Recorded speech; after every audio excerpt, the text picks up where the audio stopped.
Hello guys, Gauri ശങ്കരത്തിൻ്റെ പുതിയ episode റിവ്യൂയിലേക്ക് സ്വാഗതം. അങ്ങനെ നമ്മുടെ വൃന്ദ കൊടുക്കുന്ന ഉടുപ്പൊക്കെ ഇട്ട് ഗൗരി ഒരുങ്ങുവാണ്. അത് കഴിയുമ്പോൾ ഗൗരി ചോദിക്കുന്നുണ്ട്, ഇതെന്തിനു വേണ്ടിയിട്ടാണ് ഇതൊക്കെ ഇട്ട് എന്നോട് ഒരുങ്ങാൻ പറഞ്ഞതെന്ന് ചോദിക്കുമ്പം വൃന്ദ പറയുവാണ്, ചേച്ചിനെ കാണാൻ ഇന്ന് ആരോ വരുന്നുണ്ട്, വിദേശത്തു നിന്നാണ് വന്നേ, അയാൾ പറഞ്ഞതനുസരിച്ചിട്ടാണ് ചേച്ചീനെ ഇവിടെ യോഗിനിയമ്മ കൊണ്ടുവന്നേക്കുന്നത് എന്നൊക്കെ പറയുവാണ്. അപ്പോഴേക്കും ഗൗരി പറയുകയാണ്, അയാളുടെ കൂടെ പറഞ്ഞു വിടാൻ വേണ്ടിയിട്ടാണോ നീ എന്നെ സഹായിക്കുകയല്ലേ, നിൻ്റെ സ്വന്തം ചേച്ചിക്കായ അവസ്ഥ വന്നെങ്കിൽ നീ രക്ഷിക്കുകയല്ലേ, നീ എന്നെ ചേച്ചി എന്നല്ലേ വിളിക്കുന്നത് എന്നൊക്കെ പറയുവാണ്. അപ്പോൾ വൃന്ദ പറയുകയാണ്, ഞാൻ ചേച്ചിക്ക് രക്ഷപ്പെടാനൊരു ഐഡിയ പറഞ്ഞു തരാം. ആ വരുന്ന ആളുടെ അടുത്ത് ചേച്ചി നയപരമായിട്ട് അയാളോടുള്ള വിശ്വാസം എന്നുള്ള രീതിയിൽ അഭിനയിക്കുക, എന്നിട്ട് അയാളുടെ വിശ്വാസം പറ്റിപ്പിടിച്ച് കഴിഞ്ഞാൽ എങ്ങനെയും അവിടെ നിന്ന് രക്ഷപ്പെടാമല്ലോ എന്ന് പറയുവാണ്. അങ്ങനെ അവർ സംസാരിച്ചുകൊണ്ടിരിക്കുമ്പോൾ അവിടെ കുറേ ബലൂൺ കാണുവാണ് കേട്ടോ, ഗൗരി ശങ്കർ എന്ന് എഴുതിയിരിക്കുന്ന ബലൂൺ. അത് കണ്ട് ഗൗരി ഇങ്ങനെ തുറച്ചു നോക്കാൻ നേരത്ത് ശങ്കർബായിനെ കാണുവാണ് കേട്ടോ. അപ്പോൾ ശങ്കറിനെ കാണുമ്പോഴത്തേക്കും ഗൗരിക്ക് ദേഷ്യവും സങ്കടമൊക്കെ വരുവാണ്. എന്നിട്ട് ശങ്കർ ആണ് ഗൗരീനെ ഇവിടെ പിടിച്ചുകൊണ്ട് വന്നതിന് കാരണം എന്ന് മനസ്സിലാവുകയാണ് കേട്ടോ. ദേഷ്യം വന്ന് ഗൗരി അവിടെ നിന്ന് അങ്ങ് പോവുകയാണ്. അത് കഴിയുമ്പോഴത്തേക്കും ശങ്കർബായി പറയുന്നുണ്ട്, ഈ ശങ്കർബായിയുടെ പെണ്ണിനെ തട്ടിക്കൊണ്ട് പോകാൻ ധൈര്യമുള്ള ആരെങ്കിലും ഉണ്ടെന്ന് നിനക്ക് തോന്നുന്നുണ്ടോ എന്നൊക്കെ പറയുമ്പോഴേക്കും ഗൗരി ദേഷ്യപ്പെട്ട ഒരിടത്ത് പിണങ്ങി മാറിയിരിക്കുവാണ്. ആ സമയത്ത് ഗംഗ വന്നിട്ട് ഗൗരി എന്ന് വിളിക്കുന്നുണ്ട്. അപ്പോഴത്തേക്കും ഗംഗയെ കണ്ടിട്ട് ഗൗരി ചോദിക്കുന്നുണ്ട്, നീയും കൂടെ അറിഞ്ഞിട്ടാണോ എന്നോടിത് ചെയ്തതെന്ന് ചോദിക്കുമ്പോഴത്തേക്കും ശങ്കർ പറയുവാണ്, നീയും ഗംഗയും കൂടെ അറിഞ്ഞിട്ട് എനിക്കിട്ടൊരു പണി തന്നായിരുന്നല്ലോ, പക്ഷെ ഞാനതിന് തിരിച്ചു പണി തന്നൊന്നും അല്ല കേട്ടോ. നമ്മുടെ അച്ഛൻ മഹാദേവൻ നിൻ്റെ പിറന്നാൾ ആഘോഷത്തിനെന്ന് വീട് ആക്രമിക്കാൻ വേണ്ടിയിട്ട് കുറച്ച് ആൾക്കാരെ ഇറക്കിയായിരുന്നു. അവരേറ്റവും കൂടുതൽ ടാർഗറ്റ് ചെയ്യുന്നത് നിന്നെയും കമലാടത്തിനെയാണെന്ന് എനിക്ക് ഉറപ്പായിരുന്നു. നിൻ്റെ സുരക്ഷ എൻ്റെ ഉത്തരവാദിത്വം ആയതുകൊണ്ടാണ് ഞാനിങ്ങനെ മാറ്റിയത് എന്നൊക്കെ പറയുവാണ്. അതേപോലെ പറയുന്നുണ്ട്, നിനക്ക് ഇവിടെ ഒരു കുറവും വരുവേല എന്നൊക്കെ പറയുമ്പോഴത്തേക്കും യോഗിനിയമ്മയെ അങ്ങ് വരുവാണ് കേട്ടോ.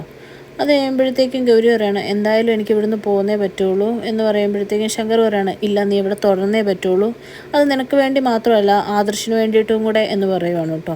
അപ്പോഴത്തേക്കും ഗൗരി ചോദിക്കുകയാണ്, ആദർശേട്ടന് എന്ത് പറ്റിയെന്ന് ചോദിക്കുമ്പോഴേക്കും നടന്ന കാര്യങ്ങളൊക്കെ ശങ്കർബായി പറയുവാണ്. ഇതൊക്കെ കേട്ട് ഗൗരി ആകെ വിഷമിച്ച് പറയുവാണ്, എനിക്ക് എന്തായാലും ആദർശേട്ടനെ കണ്ടേ പറ്റുള്ളൂ, എൻ്റെ സ്വന്തം ഏട്ടനാണ്, ഒരു തെറ്റും ചെയ്യാതെയാണ് എൻ്റെ ഏട്ടൻ ഇപ്പോൾ ജയിലിൽ കിടക്കുന്നതെന്നൊക്കെ പറഞ്ഞ് ആകെ വിഷമിച്ച് കരയുവാണ് കേട്ടോ.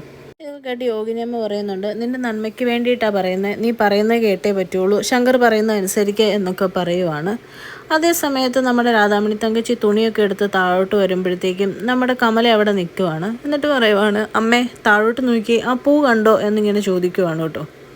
അപ്പോൾ രാധാമണി തങ്കച്ചി നോക്കിയിട്ട് പറയുകയാണ്, ഇവിടെ പൂവൊന്നുമില്ലോ, ഇവക്ക് പിന്നെയും വട്ടായോ എൻ്റെ ദൈവമേ എന്നൊക്കെ ഓർത്ത് ഇങ്ങനെ ടെൻഷൻ അടിച്ച് നിൽക്കുമ്പോൾ പറയുവാണ്, ഇവിടുന്ന് തള്ളിയിട്ട് കഴിഞ്ഞാൽ ആളുടെ പൊടി പോലും കിട്ടുകയില്ലായിരിക്കും അല്ലേ എന്നൊക്കെ ചോദിക്കുവാണ് കേട്ടോ. ഇതൊക്കെ കേൾക്കുമ്പോഴേക്ക് രാധാമണി തങ്കച്ചി ആകെ പേടിച്ച് വിറച്ച് നിൽക്കുമ്പോൾ കമല ചോദിക്കുന്നുണ്ട്, ഗൗരിക്ക് എന്താ പറ്റിയത്? കേൾക്കുമ്പോഴത്തേക്കും നമ്മുടെ രാധാമണി തങ്കച്ചി വരുവാണ്, എൻ്റെ പൊന്നുമോളെ എനിക്കൊന്നും അറിയത്തില്ല, സത്യമായിട്ടും അറിയത്തില്ല എന്ന് പറഞ്ഞ് അവിടുന്ന് ഒരു കണക്കിന് ജീവനം കൊണ്ട് ഓടി രക്ഷപ്പെടുവാണ് കേട്ടോ. അപ്പോൾ കമല പറയുന്നുണ്ട്, അമ്മ ഇപ്പോൾ രക്ഷപ്പെട്ടോ, പക്ഷേ ഗൗരിക്ക് എന്തെങ്കിലും പറ്റിയതിന് കാരണം അമ്മയാണെന്ന് എനിക്ക് മനസ്സിലായാലുണ്ടല്ലോ എന്നൊക്കെ പറയുവാണ്.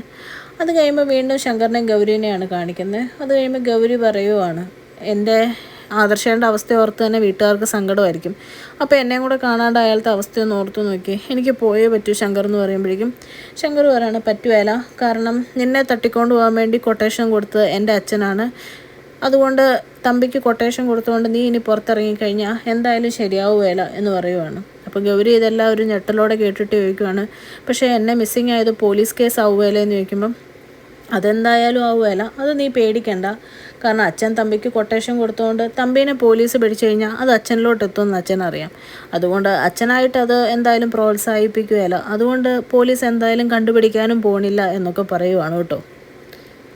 ഇതെല്ലാം കഴിയുമ്പോഴത്തേക്കും നമ്മുടെ ഗംഗ ചോദിക്കുന്നുണ്ട്, യോഗിനിയമ്മയല്ലേ നിന്നെ കളരി പഠിപ്പിച്ചതെന്ന് ചോദിക്കുമ്പോഴത്തേക്കും ശങ്കർ പറയുന്നുണ്ട്, അതെ യോഗിനിയമ്മ എന്നെ കളരി പഠിപ്പിച്ചേ, അതുകൊണ്ട് നീ ഇവിടെ സുരക്ഷിതയായിരിക്കും, ആദർശിൻ്റെ പ്രശ്നങ്ങളും പിന്നെ അച്ഛൻ്റെ ഈ ഉടായ്പ പരിപാടിയെല്ലാം ഒന്ന് ഒതുങ്ങുന്നവരെ നീ ഇവിടെ ഉണ്ടായിരിക്കേണ്ടത് ഏറ്റവും കൂടുതൽ ആവശ്യമാണ്, ഇവിടെ നീ സുരക്ഷിതയായിരിക്കും, നിനക്കൊരു കുഴപ്പവും ഉണ്ടാവുകയില്ല, നീ സമാധാനമായിട്ടിരിക്കുക ഗൗരി എന്നൊക്കെ പറഞ്ഞ് ആശ്വസിപ്പിക്കുകയാണ് കേട്ടോ.